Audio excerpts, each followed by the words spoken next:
जटायु को राम जी चाचा कहते हैं, ये धर्म चाचा है। दशरथ जी और देवताओं का देवासुर संग्राम जब हो रहा था तो दशरथ जी देवताओं की ओर से युद्ध करने के लिए गए थे और दशरथ जी को मूर्छा आई थी युद्ध में। जटायु ने देखा देवताओं के कल्याण के लिए चक्रवर्ती सम्राट युद्ध कर रहे हैं और मूर्छा आ गई है।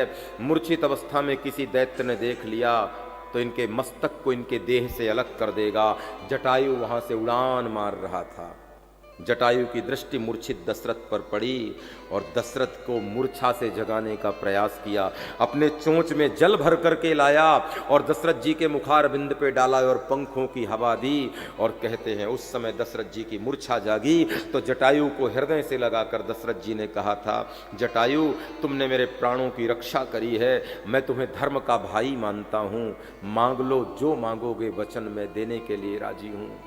जटायु ने कहा, नहीं महाराज, आपसे कुछ मांगना नहीं है, किसी को जीवन देने के बदले कोई मूल्य नहीं चाहिए, लेकिन हाँ एक प्रार्थना जरूर करूँगा। कौन सी प्रार्थना? प्रार्थना बस इतनी है कि मैंने सुना है कि हम किसी भी योनि में रहें, पशु की पक्षी में किसी भी योनि में रहें, मनुष्य के हाथों से अग्नि संस्कार हो जाए तो उस योनि से हमें मोक्ष मिल जाता है।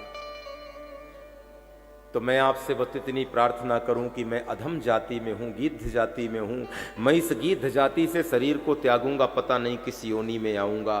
तो मैं प्रार्थना करता हूं अब जब मेरी मौत हो तो अपने एक बेटे को मेरे अग्नि संस्कार के लिए भेज देना, ताकि आपके बेटे के हाथों से अग्नि संस्कार हो और मैं इस आवागमन के चक्कर से मुक्त हो जाऊं। दशरथ जी की आंख में आंसू आ गए। दशरथ जी ने कहा, जटायु तूने तो वो मांगा है जो मेरे पास खुद नहीं है। उस समय दशरथ जी को कोई संतान नहीं थी।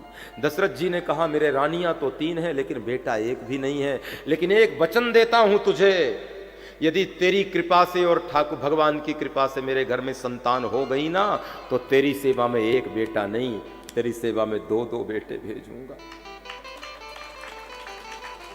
राम और लक्ष्मण आए हैं।